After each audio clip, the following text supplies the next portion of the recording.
এলাম নতুন আরেকটা ভিডিও নিয়ে। তো তোমাদের সাথে আজকে শেয়ার করব আমার মামার বাড়িতে অন্নপূর্ণা পুজোর কিছু মুহূর্ত। তো আমাদের বাড়িতে অন্নপূর্ণা পুজো অনেক বছর ধরে হচ্ছে, মানে প্রায় আমার জন্মানোর আগে থেকে হচ্ছে, তা বুঝতেই পারছো অনেক বছর ধরে হচ্ছে। তো ছোটো থেকেই এই দিনগুলো আমাদের কাছে খুব স্পেশাল হয়ে থাকে। ফার্স্ট আমাদের পাড়ায়, মানে আমার মামাবাড়ির পাড়ায় শীতলা পুজো হয়, তারপরেই 1-2 দিন বাদে অন্নপূর্ণা পুজো থাকে। তো আমরা এই সময়টা ভীষণ মজা করি। তো আজকেও আমরা ছুটি ছিল আমার আর কোনালের, তো আমরা চলে গেছিলাম সকাল সকাল। তারপরে গিয়ে ভোগের কিছু কাজ করে তারপর পুজো হলো কমপ্লিট। তারপরে আমাদের সেই দিনটা অনেক খাওয়া দাওয়া থাকে।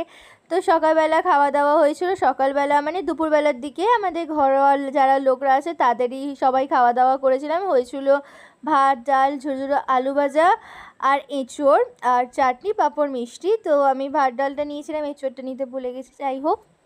তারপর সেই দিন ছিল রামনবমী। তো আমরা যেহেতু খিদুরপুরেই ছিলাম, তো খিদুরপুরে থেকে রামনবমীতে বেরোবো না, এটা একটা অস্বাভাবিক ব্যাপার। তো তারপরে আমি আর কুণাল বেরিয়ে গেছিলাম বিকেলবেলা কিছুক্ষণের জন্য রামনবমী মিছিলে গেছিলাম, ঘুরেছিলাম বাইক নিয়ে। তারপরে চলে এলাম বাড়ি। এসে রেডি হয়ে আমাদের সন্ধেবেলা একটু অনুষ্ঠান বড় করে হয়, মানে অনেক গেস্ট আসে। তো প্রায় অনেক গেস্ট চলে এসেছিলো। আর এটা হচ্ছে আমাদের বাড়ির এখানে। তো প্রায় অনেক মাসি মামারা সবাই, মানে সেই দিনটা সবাই প্রায় একসাথে হয়ে অনেক সময় কাটাই। তো আমাকে কেমন লাগছে অবশ্যই তোমরা জানাও।